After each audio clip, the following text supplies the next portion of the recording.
सादर जय जिनेन्द्र। जय जिनेन्द्र। प्रणाम आपको पंडित जी।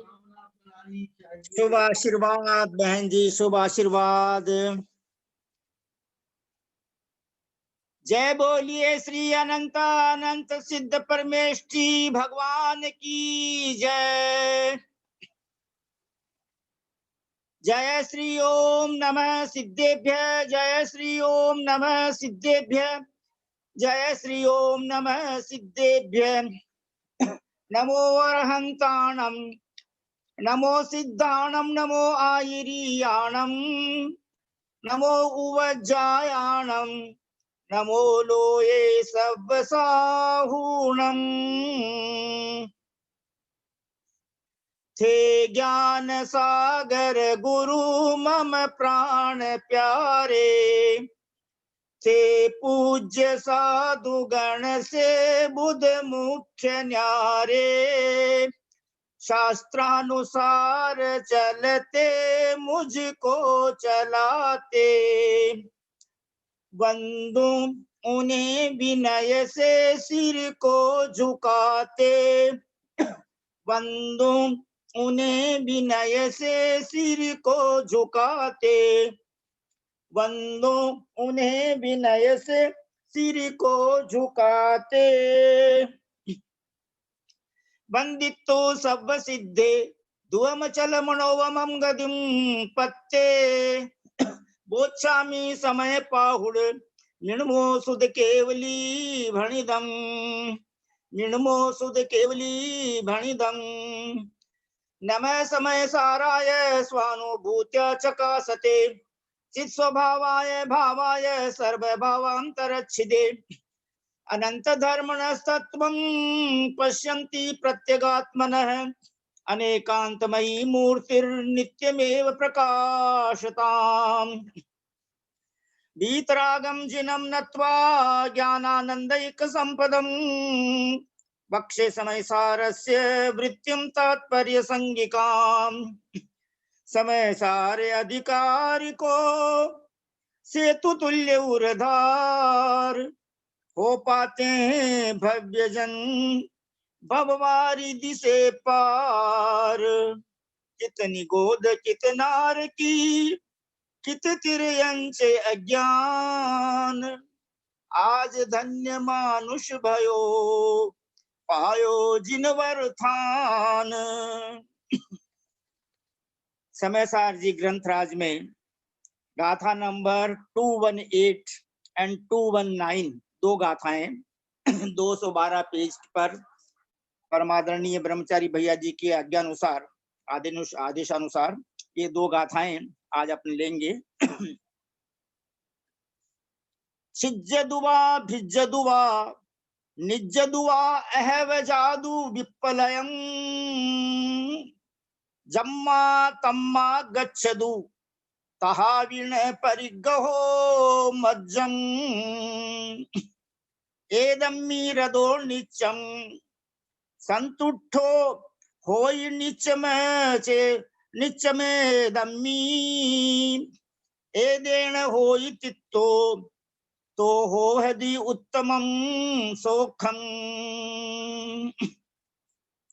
परमादरणीय बहन जी आप पढ़ेंगे? सरिता बहन जी हिंदी पद्यानुवाद, हाँ पढ़िए। हिंदी पद्यानुवाद और हिंदी अर्थ दोनों आप पढ़िए। पेज न आदरणीय सरिता बहन जी साहब आपसे विनम्र निवेदन है, गाथा नंबर 218 219 का हिंदी पद्यानुवाद परम पूज्य गुरुवर 108 आचार्य देव श्री विद्यासागर जी महाराज द्वारा रचित जो है बसंत तिलका छंद में, आपके पास उपलब्ध है? हाँ तो पढ़ना प्रारंभ कीजिए प्लीज।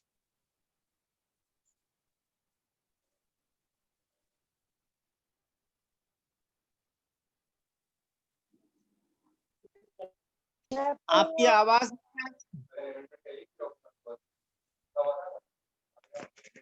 हो जीर्ण शीर्ण तर्ण पूर्ण सड़े गले ही, भाई भले अनल खंड से खंड अणु होकर बिखरेगा, मेरा न राग तन में फिर भी जगेगा, सद्बोध रूप सर में डुबकी लगा ले, संतप्त तूष्ण पतित हो सुख शांति पाले, ओ अंत में बल अनंत ज्वलंत पाके, विश्राम ले अमित काल सुधा जाके।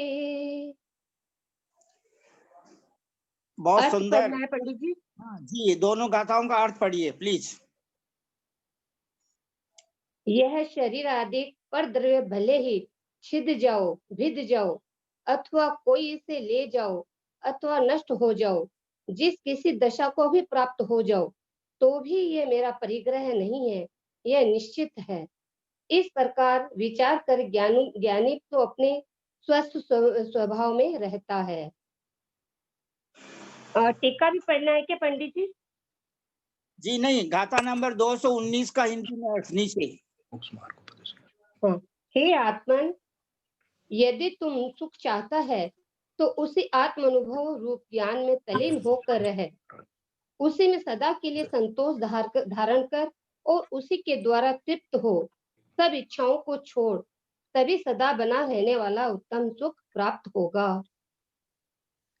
बहुत सुंदर, अति उत्तम, बहुत ही सुमधुर सुंदर ध्वनि में आपने पद्यानुवाद को गाया और हिंदी गद्यानुवाद का स्पष्ट उच्चारण किया। आपको बहुत बहुत धन्यवाद। आपका सम्यक दर्शन ज्ञान चारित्र प्रतिदिन वृद्धिंगत हो और आप अति शीघ्र 5 कल्याणक वाले तीर्थंकर बनकर के अनेक भव्य जीवों का कल्याण करके और सिद्ध पद को प्राप्त करने की कृपा करें। आपको बहुत बहुत धन्यवाद। प्लीज प्रणाम। देखिए, इन दोनों गाथाओं के अंदर अपने को आदरणीय ब्रह्मचारी भैया जी श्रीमान केसी जैन साहब पिछली गाथाओं में बहुत बार समझा चुके हैं कि भाव कर्म द्रव्य कर्म नो कर्म मेरे नहीं है। मेरा तो सिर्फ ज्ञान दर्शन है।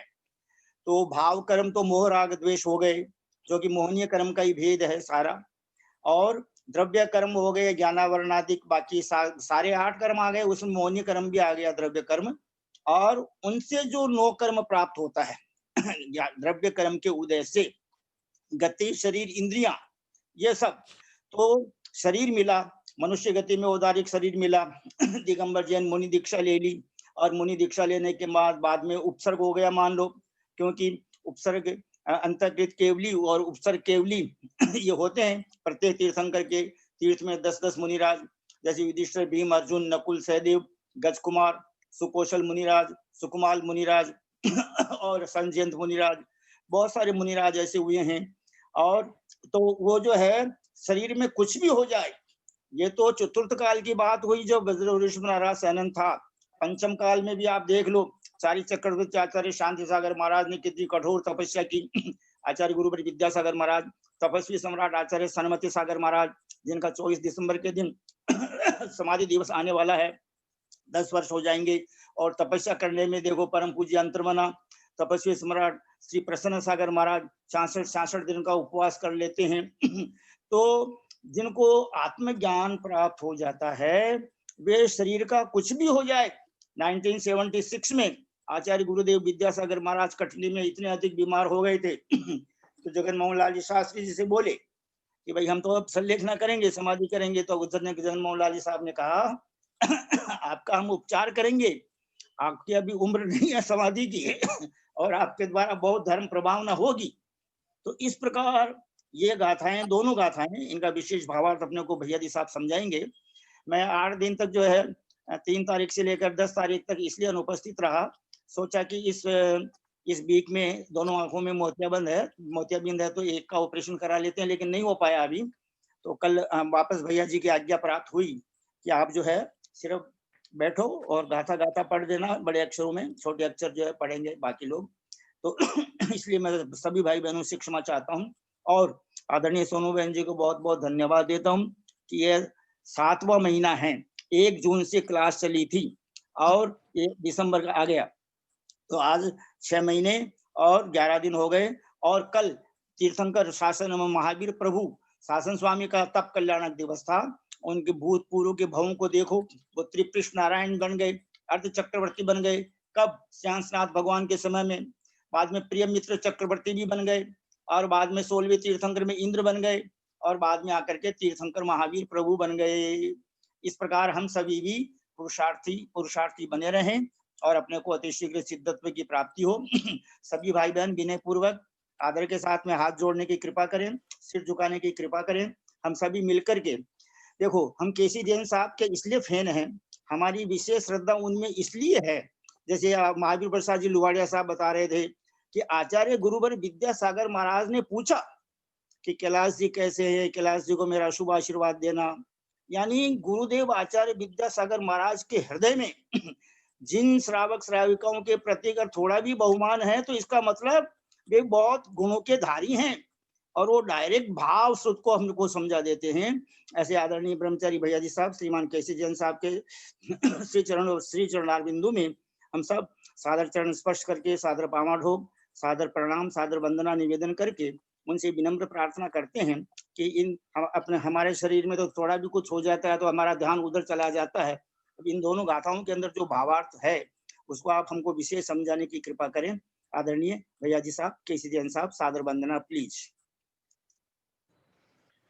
ओम नमः सिद्धेभ्यः, ओम नमः सिद्धेभ्यः, ओम नमः सिद्धेभ्यः। ओकारं बिंदु संयुक्तं नित्यं ध्यायन्ति योगिनः, कामदं मोक्षदं चैव ओंकाराय नमो नमः। अविरल शब्द घनोग प्रक्षालित सकल भूतल कलंका मुनिविरूपा सिद्धीर्था सरस्वती हरतु नो दुरितान्। अज्ञानतिमिरान्धानां ज्ञानाञ्जनशलाकया चक्षुर्मीलितं येन तस्मै श्री गुरुवे नमः। श्री परम गुरुवे नमः। परम्पराचार्य श्री गुरुभ्यो नमः। सकल कलुषमिन्वंसकं श्रेष्ठां परिवर्धकं धर्म संबंधकं भव्यजी मन प्रतिबोधकारकं पुण्य प्रकाशकं पापनाशनम् इदं शास्त्रं श्री समयसार नामधेयं तस्य टीका तात्पर्यवृत्ति नामधेयम् अस्य मूल ग्रंथ करता है श्री सर्वज्ञ देवास्त दूतर ग्रंथ करता है श्री गणधर देवा प्रतिगण देवा तेषां वचनानुसार आद्य आचार्य कुंद देवेन आचार्य जयसेन स्वामी देवेन आचार्य ज्ञान सागर महाराज हिंदी टीका प्रतिगणधर देवास तेषां वचनानुसार साधुविरस्तम श्रोतारः सावधान त्रया शृण्वन्तु। मंगलम भगवान वीरो मंगलम गौतमो गणी मंगलम कुंदाद्यो जैन धर्मोस्तु मंगलम सर्वमंगल मांगल्यम सर्वकल्याणकारकम प्रधानम सर्वधर्माणां जैनम जयतु शासनम। सर्वे श्रोता है सावधान प्रिया शृण्वन्तु। वंदितु सव्वसिद्धे ध्रुवमचलं नोवमं गदिं पत्ते वोच्छामि समय पाहुड़ मिणमो सुध केवली भणियम। नमः समय साराय स्वानुभूत्या चकासते चित स्वभावाय भावाय सर्वे भावांतरच्छिदे। बोले अनंत आनंद सिद्ध परमेष्ठी भगवान की जय। बोलिए देवादिदेव महावीर भगवान की जय। बोले आचार्य कुंद स्वामी महाराज की जय। बोले आचार्य अमृत चंद्र स्वामी महाराज की जय। बोले आचार्य जयसेन स्वामी महाराज की जय। बोले आचार्य ज्ञान सागर महाराज की जय। बोले आचार्य गुरुवर विद्यासागर महाराज की जय। बोले आचार्य गुरुवर वर्धमान सागर महाराज की जय। सरस्वती नमस्तुभ्यं वरदे कामरूपिणी विद्यारंभं करिष्यामि सिद्धिर्भवतु मे सदा। बोले द्वादशांग जिनवाणी माता की जय। जय बोलिए परम पूज्य मुनिवर 108 श्री अंतरात्मा सागर जी महाराज की जय। परम पूज्य मुनिवर 108 श्री शुद्धोपयोगी अप्रमत विरत गुणस्थानवर्ती प्रमत विरत गुणस्थानवर्ती समाधिस्थ श्री सहिष्णु सागर जी मुनि महाराज की जय। परम पूज्य मुनिवर 108 श्री ज्ञानी ध्यानी तपस्वी सिद्धांत वेत्ता भैया वृत्तिशील मुनिवर श्री प्रभव सागर जी महाराज की जय। भारतवर्ष में विराजमान समस्त आचार्य उपाध्याय साधु परमेष्ठी भगवंतों की जय। समस्त आर्यका माता जी की जय। समस्त एलक जी चुल्लक जी चुल्लिका जी माता जी की जय। समस्त चतुर्विद संघ की जय। सभी हम सभी भाई बहनों की तरफ से भारतवर्ष में विराजमान समस्त आचार्य उपाध्याय साधु परमेष्ठी भगवंतों को भक्ति पूर्वक सिद्ध भक्ति श्रुत भक्ति योगी भक्ति आचार्य भक्ति पूर्वक यथा योग्य नमोस्तु नमोस्तु नमोस्तु। समस्त आर्यका माता जी को वंदामी वंदामी वंदामी। समस्त एलक जी महाराज को चुल्लक जी महाराज को चुल्लिका जी माता जी को इच्छामी इच्छामी इच्छामी। समस्त भैया जी को समस्त दीदी जी को सादर वंदना सादर वंदना सादर वंदना। प्रत्यक्ष हमारे को धर्म की शिक्षा प्रदान करने वाले वेद विज्ञान प्राप्त कराने वाले आत्मानुभाव तक पहुंचाने वाले हमारे विद्या गुरु आदरणीय ब्रह्मचारी भैया जी केसी जैन साहब को सादर वंदना सादर वंदना सादर वंदना सादर वंदना। प्लीज शुभ आशीर्वाद की प्रतीक्षा में हम सभी। सबको शुभ आशीर्वाद। बहुत बहुत आशीर्वाद।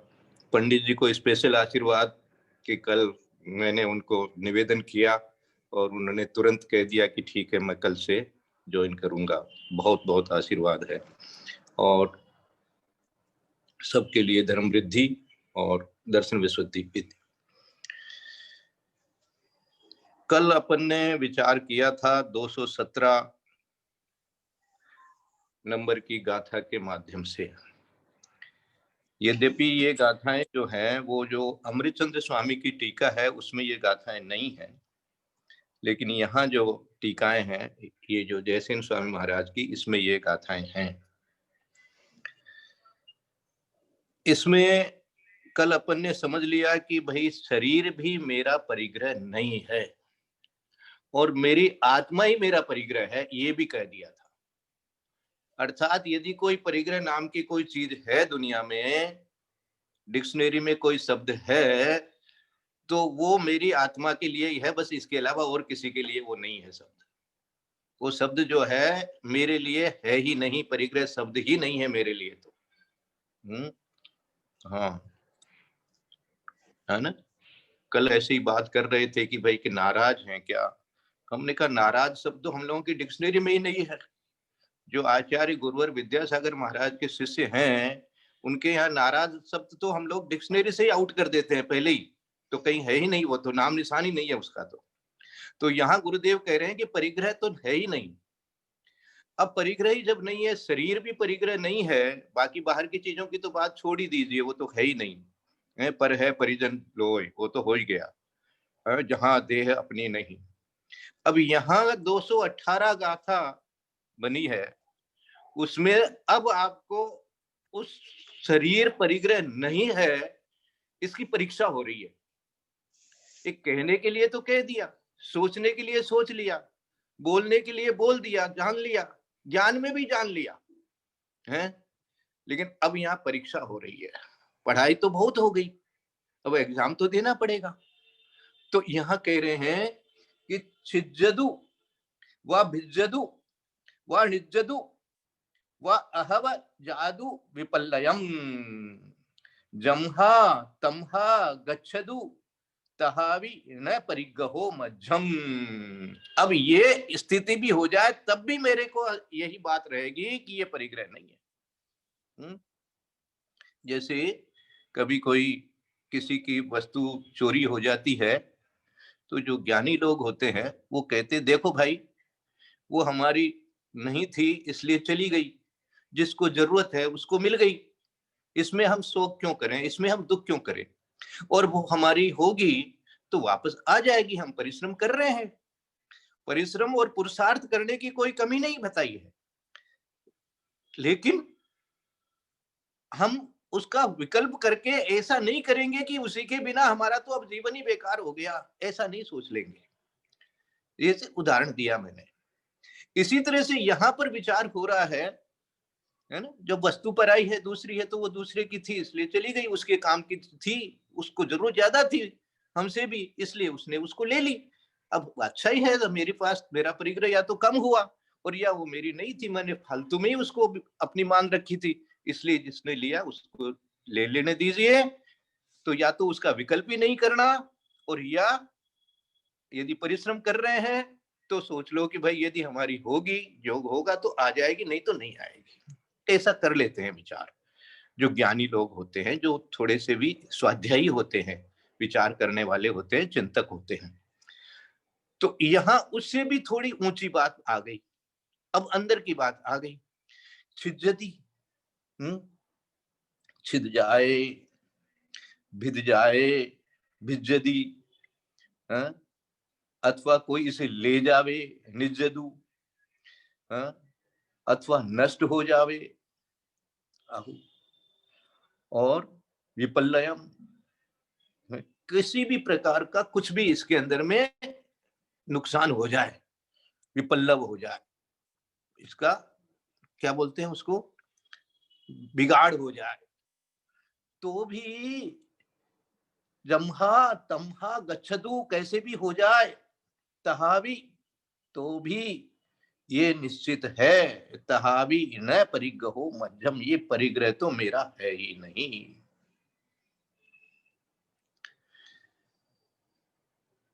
अब ये परीक्षा जब होती है तो अब आज एक गाथा पढ़नी थी, ये गाथा का स्वाध्याय हो रहा है, तो इसे चिंतन सामायिक में हो गया, और सामायिक में बैठे बैठे पीठ में दर्द हो गया। अब पीठ में दर्द हो गया तो अब एक तो दर्द का भाव है और एक आत्मा का स्वभाव है। अब दोनों में लड़ाई हो रही है। तो आत्मा का स्वभाव कह रहा है कि भैया ये जो दर्द का भाव आ रहा है तेरे आत्मा में, ये ठीक नहीं है। देखो, दर्द तो शरीर है, उसका उसके अंदर क्या परिवर्तन हो रहा है, अनेक परिवर्तन हो रहा है, 24 घंटा हो रहे हैं, अपने को पता भी नहीं है। लेकिन कुछ विशेष परिवर्तन होता है तो वो दर्द लगता है अपने को। ये दर्द और क्या चीज है? ऐसे आराम से बैठे हैं, लेकिन कहीं दर्द हो रहा है। अब ये दर्द हो रहा है, परिवर्तन तो शरीर में हो रहा था, अचानक वो दर्द जैसा अनुभव हुआ, तो ये किसको हो गया? ये आत्मा के परिणामों में ऐसा भाव बन गया। देखो, इसको खोज के रखना। अब ऐसा जब खोज लिए तो अब इसके ऊपर में क्या बोलते हैं, संसार चक्र के ऊपर में सिद्ध चक्र चलाना पड़ेगा ना भाई। हाँ, अब सिद्ध चक्र का ध्यान करना पड़ेगा। अब आपको ये संसार चक्र है कौन सा, ये दर्द होने का जो भाव हुआ, ये भाव हुआ है जी, ऐसा। हाँ, ये आभास हुआ है। हाँ, जैसे सुखाभास होता है ना, ऐसे दुखाभास है। हाँ, दुख नहीं है, दुखाभास। जैसे सुखाभास कहते हैं ना, इसको हम सुख मानते हैं, वो सुखाभास, तो हम इसको दुख मानते हैं, ये भी दुखाभास। ऐसा विचार कर लो एक बार। अब स्वभाव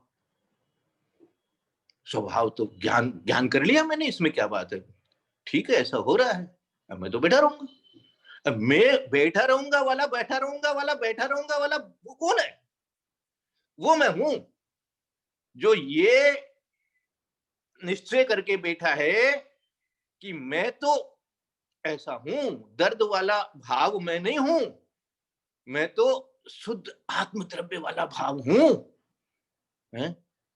ऐसा विचार आते, और फिर वो दर्द तो बढ़ गया, वो दर्द हो जा रहा है, क्या करें, कितनी देर बैठे रहेंगे। तो क्या कह दिया भैया, उस रत्नकुंड श्रावकाचार में श्रावक को भी मुनि जैसा कह दिया। ऐसा लगता है जैसे कपड़े बाहर से ओढ़े हुए हैं, अंदर से तो ये मुनि जैसा भाव बना रखा है। तो भैया ये दर्द में भाव जाएगा तो मुनि जैसा भाव कैसे कहलाएगा? है, तुमको तो वैसी सामायिक बनानी है, ऐसा अपने आप को स्थिर करके रखना है। स्थिरता निज में पाने को जो, हाँ, तो उसके लिए पुष्प चढ़ाया था, उसके लिए रोज पूजा की थी। अब स्थिरता निज में नहीं आ रही है तो क्या कहाँ जा रही है, इस दर्द में चली गई। तो अब इस दर्द के भाव को, अपने भावों को देखो, अपना चाहे ज्ञान को हो चाहे भाव को हो।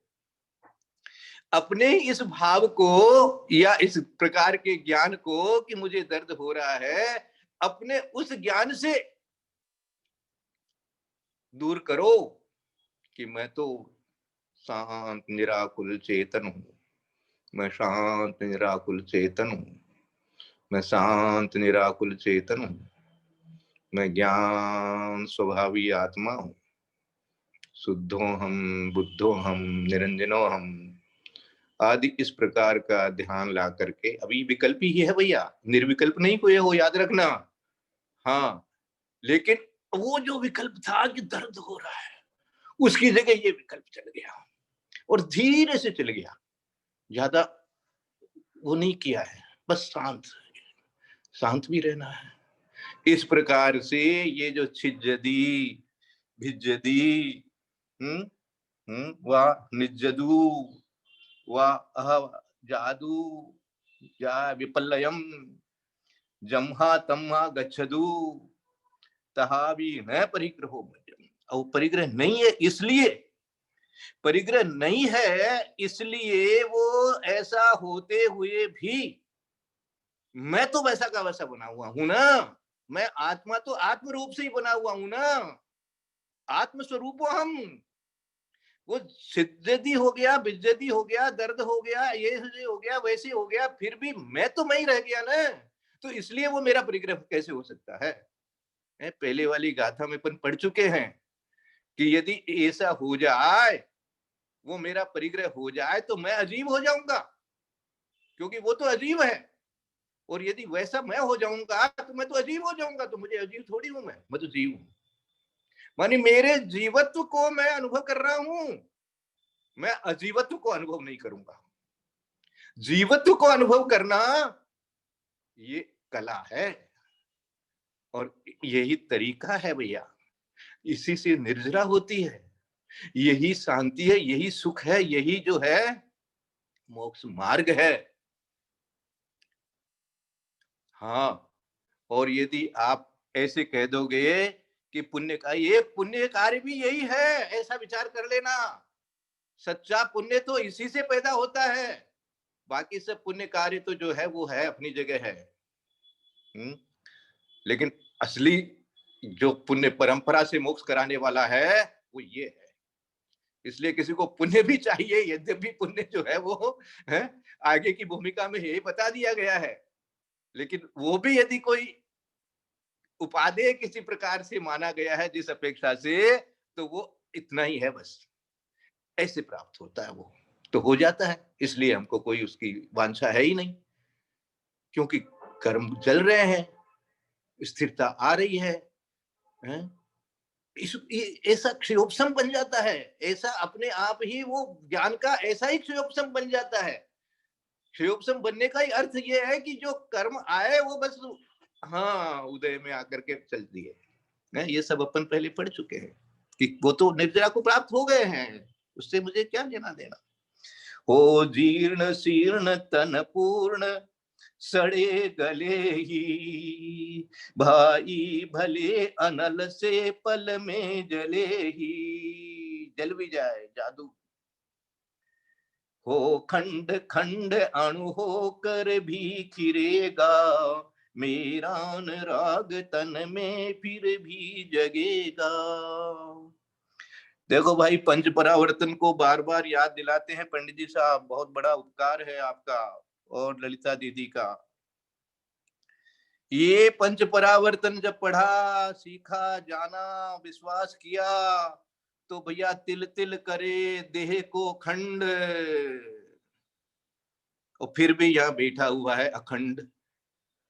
बताओ, वो तिल तिल हुआ था तो यहाँ तो कुछ है ही नहीं भाई, यहाँ तो कोई तिल तिल करेगा ही नहीं, यहाँ तो कोई हाथ पांव भी नहीं काटेगा आपका। यहाँ तो ज्यादा से ज्यादा आपके थोड़ी देर सामायिक में बैठ जाओगे तो हाथ पांव में दर्द हो जाएगा, बस इसके अलावा और कोई कष्ट है ही नहीं अपने लोगों को। तो यहाँ पर टाइम पर खाना मिल रहा है, टाइम पर सब काम हो रहा है? बीमारी होती है तो स्वास्थ्य के लिए अपने को दवा दारू सब मिल रही है, सब कुछ तो हो रहा है। खाली बस हम जब सामायिक करते हैं जाप करते हैं, स्थिर होने की कोशिश करते हैं, तो कभी इधर दर्द होता है, कभी उधर दर्द होता है। बस ये इतने से दर्द, और वहां पर तिल तिल करे खंड, वो सहन करके आ गए। अरे कहीं वो वापस में आ जाएगा तो क्या होगा, बोलो। अपने कितने काम ऐसे हो गए होंगे इसी जीवन में कि जिनका वही परिणाम हो जाए, तो अब क्या कर लोगे अब आप।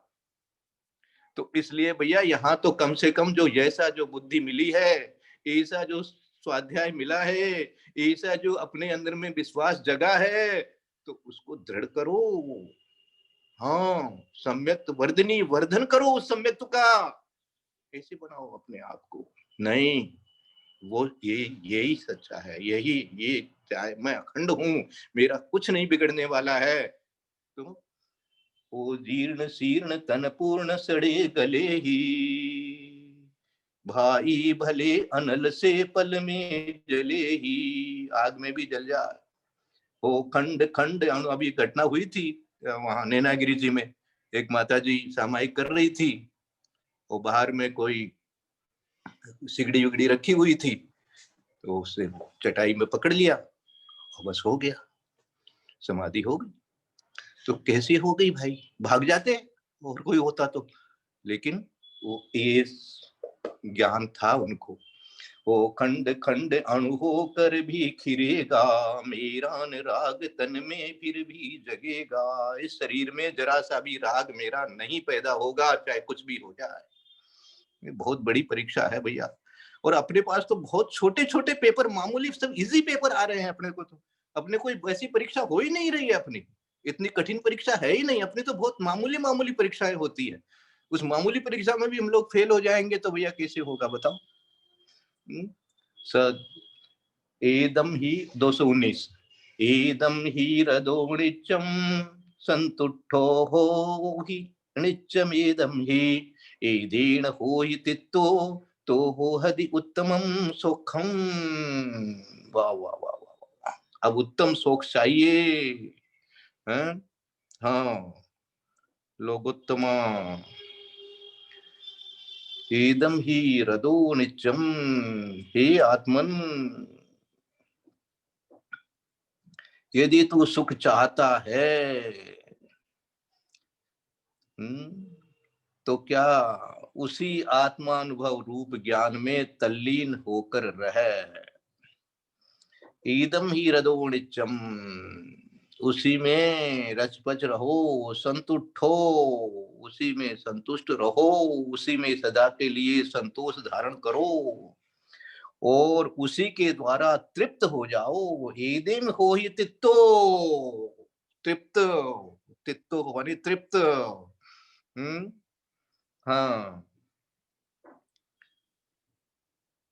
और सब इच्छाओं को छोड़ दो कह रहे हैं, तो तभी सदा बना रहने वाला उत्तम सुख ओहदी होता है। उत्तमम सुखम, उत्तम सुख तभी होता है। तृप्त हो जाओ।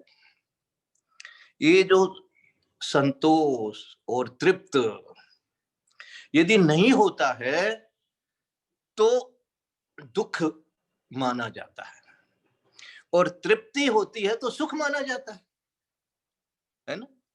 ऐसे कह देते हैं उदाहरण के लिए, भैया 99 हो गया, अब उससे भी तुम तृप्त नहीं हो रहा है, खाली एक के लिए अपना दुख मना रहा है, तो फिर ये तो ठीक नहीं है।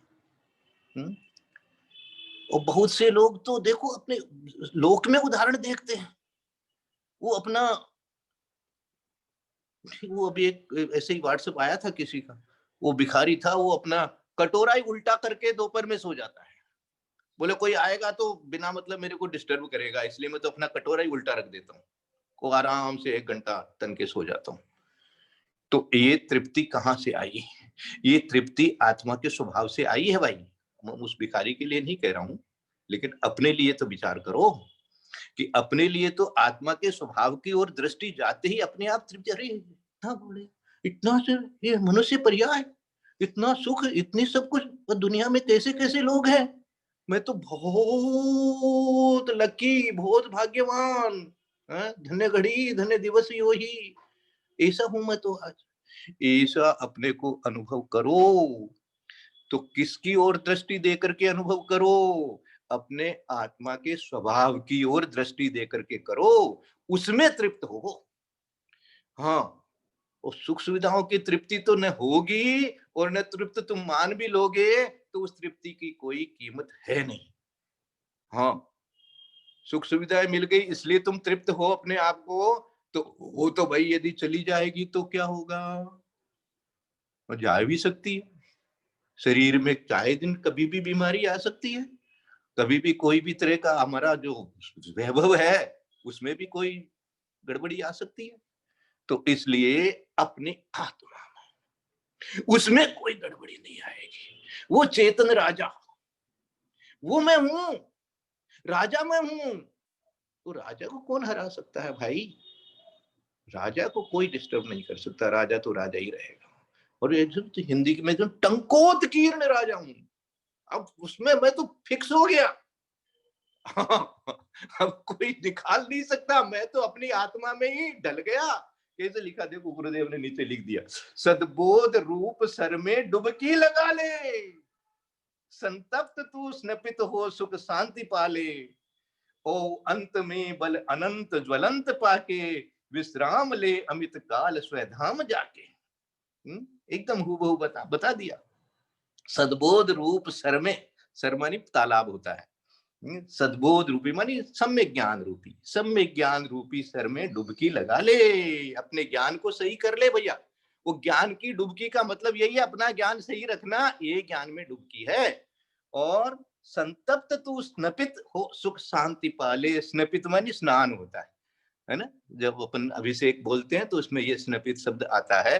तो क्या करते हैं, स्नान कर ले, संतप्त तू स्नपित हो, उसमें ही बस आराम से डूब के स्नान कर ले, सुख शांति पाले, और अंत में बल अनंत ज्वलंत पाके, ये अनंत वीर ये प्रकट होएगा ही होएगा। और देखो, ये जो अभी मैंने आपको एक उदाहरण सामायिक का बताया था कि दर्द को दर्द मान लिया और फिर भी बैठे रह गए, क्योंकि स्वभाव को स्वभाव भी तो जानना पड़ेगा ना साथ में भाई। दर्द के साथ में स्वभाव तो कहीं गया नहीं है, दर्द तो आया है, जाएगा, ज्यादा होगा कमती होगा, लेकिन स्वभाव तो स्वभाव रहेगा। तो इसलिए वो आत्मबल आ जाएगा। ये आत्मबल ही वीर्य है भैया। हाँ, और कुछ नहीं है यहाँ।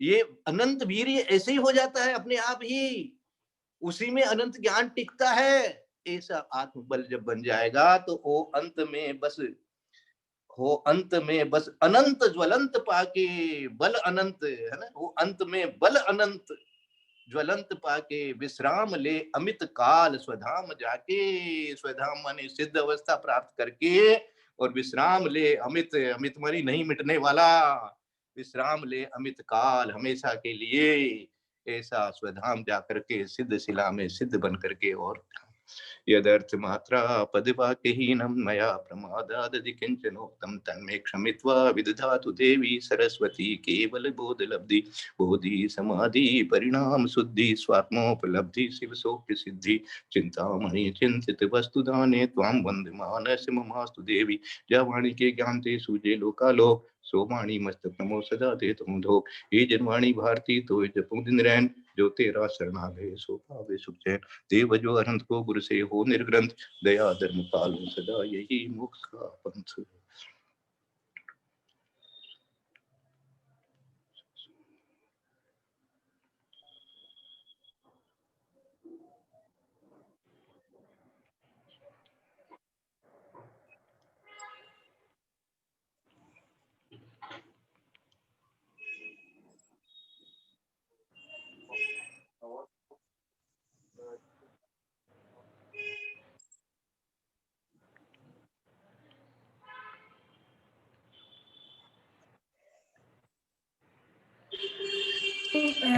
कितने वंदना भैया जी, वंदना भैया जी, पंडित साहब को प्रणाम, सबको सादर सहयोग जय वंदना भैया जी, प्रणाम। सबको सादर जय जिनेंद्र, वंदना भैया जी, वंदना जय जिनेंद्र, सादर प्रणाम, सादर जय जिनेंद्र। पैसे 2-3 भी किसी के पास जय जिनेंद्र पंडित जी। आदरणीय खराब ललिता समय चल रहा होता है तो खराब ही रहता है फिर। जय जिनेंद्र पंडित जी साहब सादर प्रणाम सबको सादर जय जिनेंद्र जय जिनेंद्र सादर जय जिनेंद्र द्विवेदी जी को जय पंडित जी जिनेंद्र को साहब प्रणाम जी, जय जिनेंद्र साहब। अशोक भाई जिनेंद्र। जी पंच परावर्तन का